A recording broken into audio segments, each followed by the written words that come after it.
नमस्कार दोस्तों, दिल्ली सल्तनत के पहले सुल्तान कुतुबुद्दीन ऐबक एक ऐसा शासक जिसकी पहचान उसकी उपाधियों से होती है।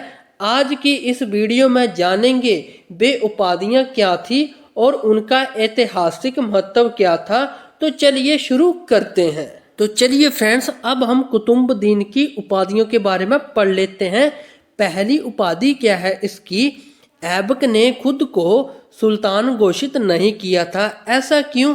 क्योंकि इसके पहले मोहम्मद गोरी सुल्तान थे। अब हम अगला पॉइंट पढ़ लेते हैं। वे नामांतर रूप से अब भी गोरी वंश के प्रति वफादार दिखाता था। ये जो कुतुबुद्दीन ऐबक था ना, ये मोहम्मद गोरी का भरोसेमंद सेनापति था, तो इसलिए उसके प्रति वो ईमानदारी दिखाता रहता था पूरी की पूरी।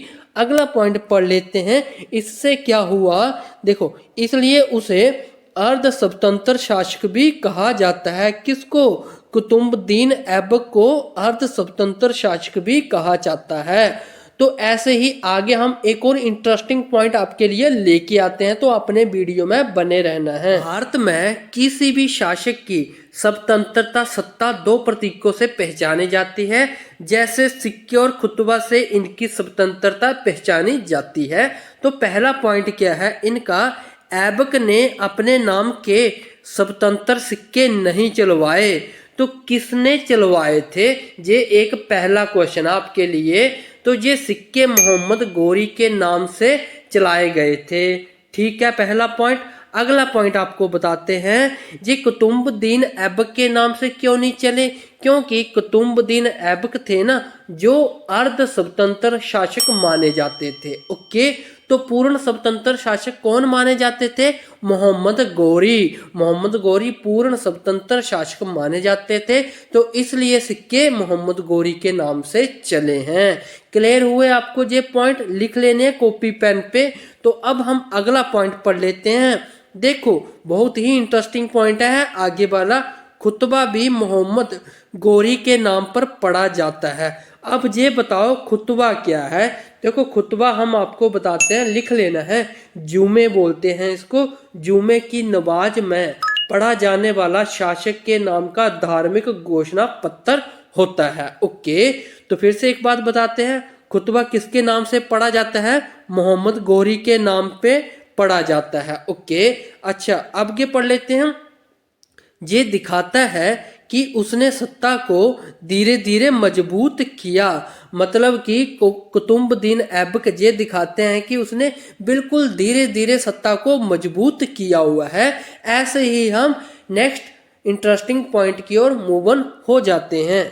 सिक्का और खुतबा के बाद अब सवाल आता है, राज्य चला कैसे?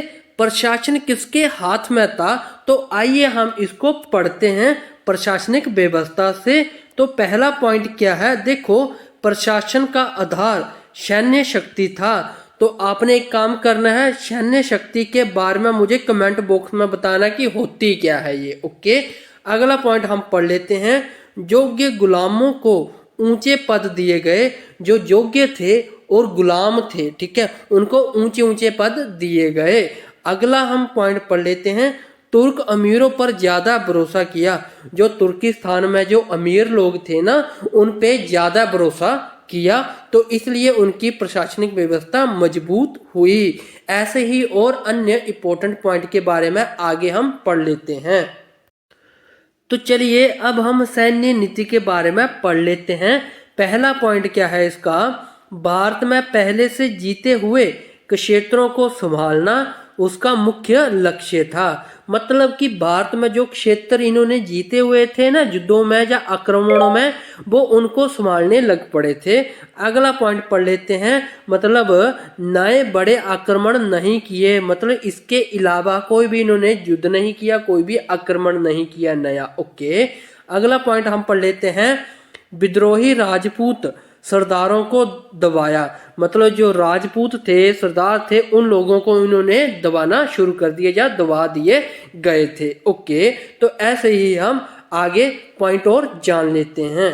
इतिहास सिर्फ युद्धों और राजाओं की कहानी नहीं है, बल्कि पत्थरों में लिखी हुई एक भाषा भी है और उसी भाषा को हम कहते हैं आर्किटेक्चर इम्पैक्ट। तो चलिए हम पढ़ते हैं। देखो पहला पॉइंट क्या है, हिंदू मंदिरों के अवशेषों का प्रयोग करके मस्जिदें बनाई गई। ऐसा क्यों?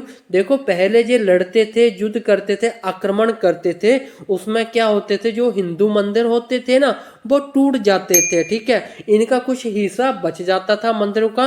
अब वे क्या करते थे, उनमें अपनी मस्जिद बनाते थे। ठीक है, अगला आपके लिए बहुत ही इंपॉर्टेंट पॉइंट होने वाला है, तो चलिए इसको भी हम स्टार्ट करते हैं।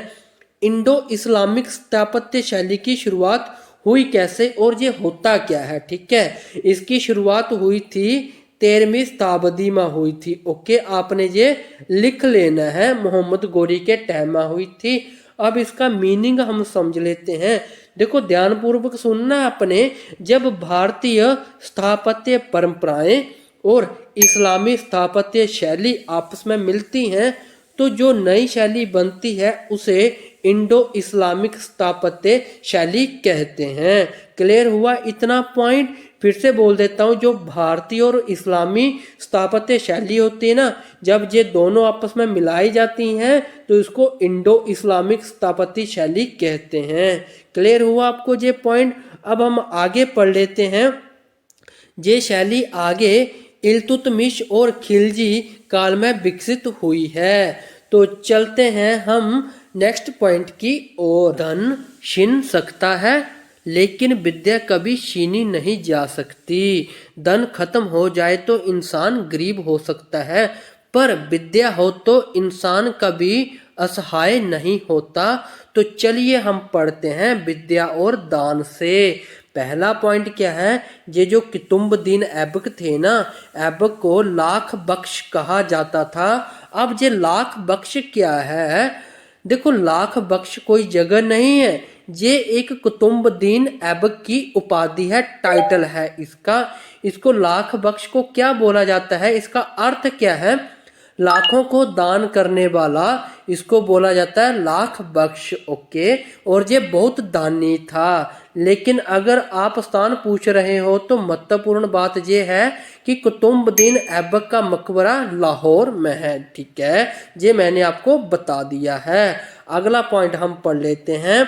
विद्वानों और फकीरों को दान देता था, इसलिए उसे लाख बख्श भी बोला जाता है। अगला पॉइंट, शिक्षा और धार्मिक स्थानों को संरक्षण देता था। मतलब कि शिक्षा और धार्मिक जैसे स्थानों को ना वो क्या करता था, इन चीज़ों को बढ़ावा देता था। तो ऐसे ही अन्य एक और इम्पोर्टेंट पॉइंट के बारे में बताते हैं हम आपको। तो चलिए अब हम कुतुबुद्दीन ऐबक के उत्तराधिकारी के बारे में पढ़ लेते हैं। तो पहला पॉइंट जो इसके पुत्र से रिलेटेड होने वाला है, ऐबक का पुत्र शासन योग्य नहीं था। अब आपको हम पुत्र का नाम भी बता देते हैं। देखो कितने सारे इंपॉर्टेंट पॉइंट मिल रहे हैं आपको। ऐबक के पुत्र का नाम था अरसलान शाह, आपको स्क्रीन पे दिख रहा होगा। ओके, अगला पॉइंट हम पढ़ लेते हैं। उसके दामाद इल्तुतमिश के बाद सत्ता संभाली गई। ये तो पता है ना दामाद क्या होता है, तो इल्तुतमिश के बाद सत्ता संभाली गई। तो उसका उत्तराधिकारी कौन बना कुतुबुद्दीन ऐबक का? उसका दामाद इल्तुतमिश बने। देखो अगला पॉइंट क्या है, असली रूप से सल्तनत को मजबूती इल्तुतमिश ने दी थी। तो ऐसे ही हम अगले क्वेश्चन की ओर मूव ऑन हो जाते हैं। तो चलिए अब हम ऐबक की सीमाएं के बारे में पढ़ लेते हैं, मतलब कि ये इनकी वीकनेस ही रही है। देखो पहला पॉइंट क्या है, शासनकाल बहुत छोटा, कितने वर्ष का? 4 वर्ष का था। ठीक है, अगला पॉइंट हम पढ़ लेते हैं। पूर्ण स्वतंत्र सुल्तान की तरह शासन नहीं कर पाया क्योंकि ये मर गया था। ओके, अगला पॉइंट हम कर लेते हैं।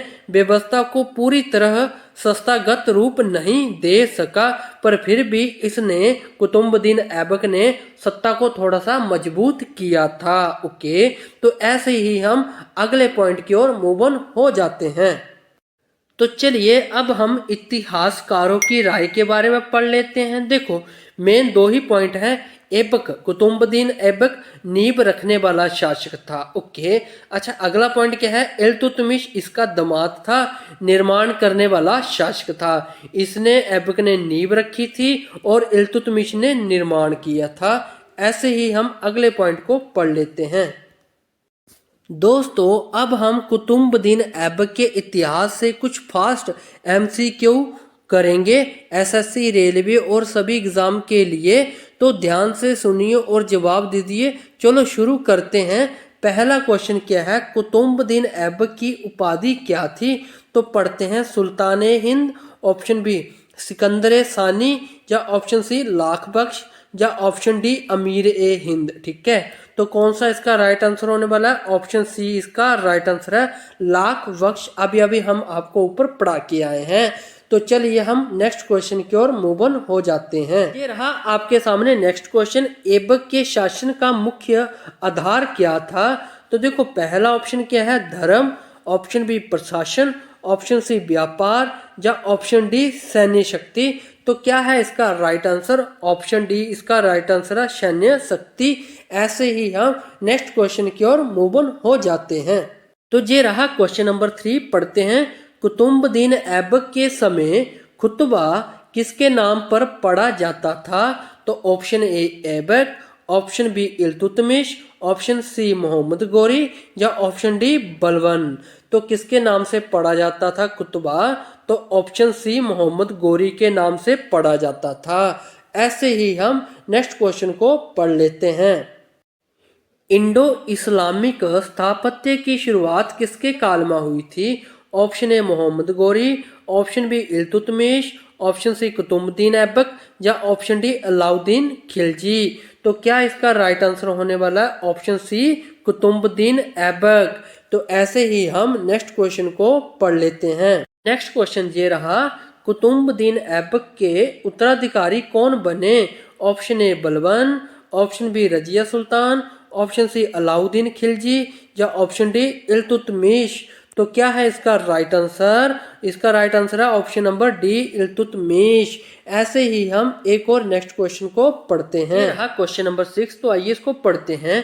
कुतुबुद्दीन ऐबक किस वंश का संस्थापक था? तो ऑप्शन ए खिलजी वंश, ऑप्शन बी तुगलक वंश, ऑप्शन सी लोधी वंश, या ऑप्शन डी गुलाम वंश। तो क्या है इसका राइट आंसर? ऑप्शन डी इसका राइट आंसर है, गुलाम वंश। ऐसे ही हम नेक्स्ट क्वेश्चन को पढ़ लेते हैं। चौगान किस खेल से संबंधित है? ऑप्शन ए तलवारबाजी, ऑप्शन बी घुड़सवारी, ऑप्शन सी पोलो, ऑप्शन डी कुश्ती। तो किस खेल से संबंधित था? ऑप्शन सी इसका राइट आंसर है, पोलो से। और इसी पोलो से गिरकर उसकी मौत हो गई थी। किसकी? कुतुबुद्दीन ऐबक की। तो इस वीडियो में हम इतने ही क्वेश्चन रखते हैं। तो मिलते हैं हम नेक्स्ट वीडियो के साथ, तब तक के लिए bye bye and take care.